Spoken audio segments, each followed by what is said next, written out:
ስደት ሆነን እንዴት እንጹም? ብዙ ምግቦች ከስጋና ከወተት ጋር የተነካኩ ናቸው። በዚህ ምክንያት ደግሞ ጾማችንን አቋርጠናል ብላችሁ ብዙዎቻችሁ ኮሜንት አድርጋችሁልኛል።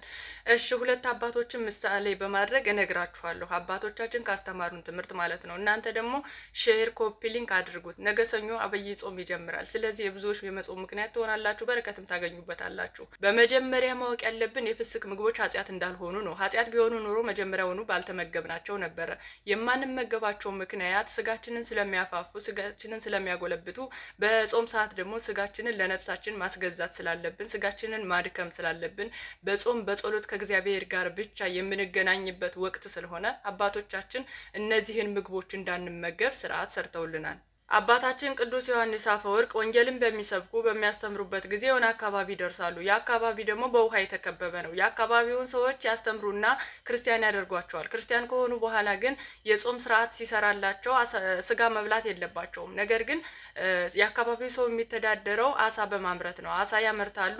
የገቢ ምንጫቸውም አሳ ነው። የሚመገቡትም አሳ ነው። ከአሳ ውጭ ሌላ ምንም አይነት ምግብ አያገኙም ማለት ነው። ስለዚህ እነዛ ሰዎች አሳ እንዲበሉ ፈቀደላቸው ማለት ነው። አሳ ስጋ ነው አይደለ?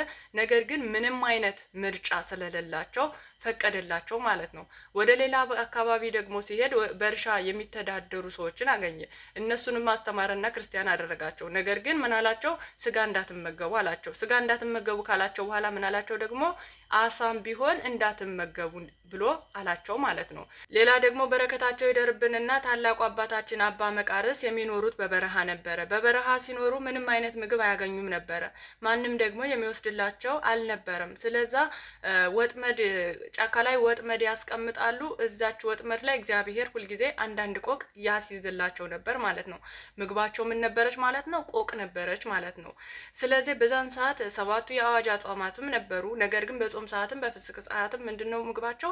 ቆቅ ነች ማለት ነው። ለምንድን ነው ቆቅ መመገብ ፈልገው ስጋ መብላት ፈልገው አይደለም፣ አማራጭ ስለሌላቸው ነው። ነገር ግን እነሱ በልተዋል ብለን ደግሞ እኛ አንበላም። እነሱ ኦልሬዲ ቅድስና ደረጃ የደረሱ ናቸው። ስጋቸውን ለነፍሳቸው በማንኛውም ሰዓት አስገዝተዋታል ማለት ነው። ስለዛ እኛ ከነሱ ልንወዳደር ወይንም እኩል ልንሆን አንችልም ማለት ነው። ነገር ግን በስደት ሆነን ምንም አይነት አማራጭ ከሌለን እነሱ ከሆኑ ምግቡን ሰርተው የሚሰጡን ምግቡ ደግሞ ከስጋና ከወተት ጋር የሚነካካ ከሆነ ምንም አይነት ሌላ የምንመገበው ምርጫ ከሌለን አባቶቻችን ያስተማሩን ጾም እየዋልነ እንድንበላ እንጂ ጾም እንድንተው አላስተማሩንም። መንፈስ ቅዱስ እንዳይርቃችሁ እግዚአብሔርም እንዳያዝንባችሁ ጾማችሁን እየዋላችሁ ብሉ ሲሉ አስተምረውናል። ሂዳችሁ አባቶችን ጠይቁ። አንዳንዶቻችሁ እንደዚህ ብለን ስንናገር ከሌላ እምነት ጋር እየወሰድ ነው ይመስላችኋል። የሌሎች እምነትን